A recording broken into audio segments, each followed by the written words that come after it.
Okay, here's my audience. And then I'm going to turn it over to my camera person. Camera lady, and she's going to get it all situated so that you can see me and my picture. Okay, today I want to talk to you about a person that I truly admire. She was born on November 26, 1939, and her name was Anna Mae Bullock. We know her today as Tina Turner. She was raised in a small town of Nutbush, Tennessee by her grandparents. She came from a broken home, and she stayed there until the mid-50s, to where then she moved to St. Louis, Missouri to be with her mother. At this point in her life, she also met Ike Turner, and they became very close. She started singing with them, and so he decided to take control of her so that he could make something out of his life too, because she was the moneymaker. She brought all the people in because she had an unusual voice. Now, they traveled a lot, and he kept control, like I said, a tight control of her, and so he married her, and that way he had all the money, had her under his thumb, and he was the boss.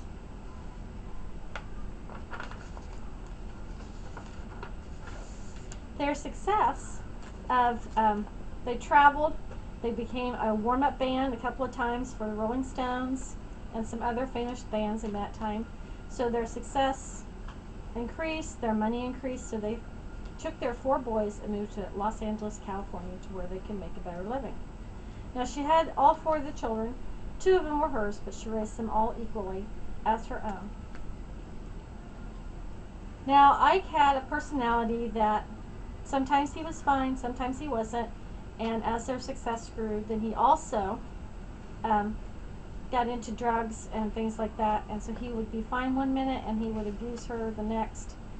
She put up with it for 16 years, and then at that point she said she'd had it, she couldn't take any more.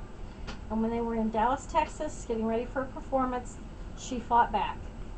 And she fought so hard that she finally got away from him.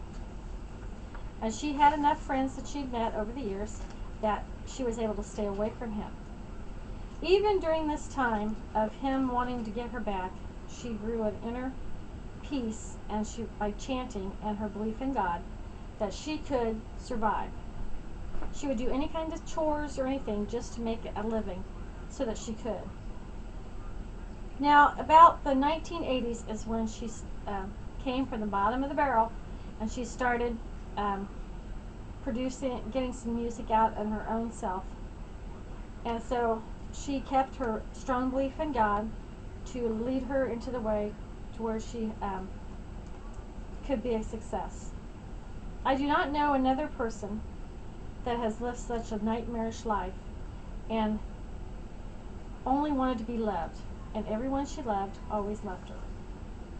She was a black woman fighting for what she believed in and knew she was worth something more than just a punching bag for Ike Turner. She overcame so many obstacles and emerged as a classy woman with style that came a long way, and she came a long way from Nutbush, Tennessee. I hope I could be just half as strong as she is.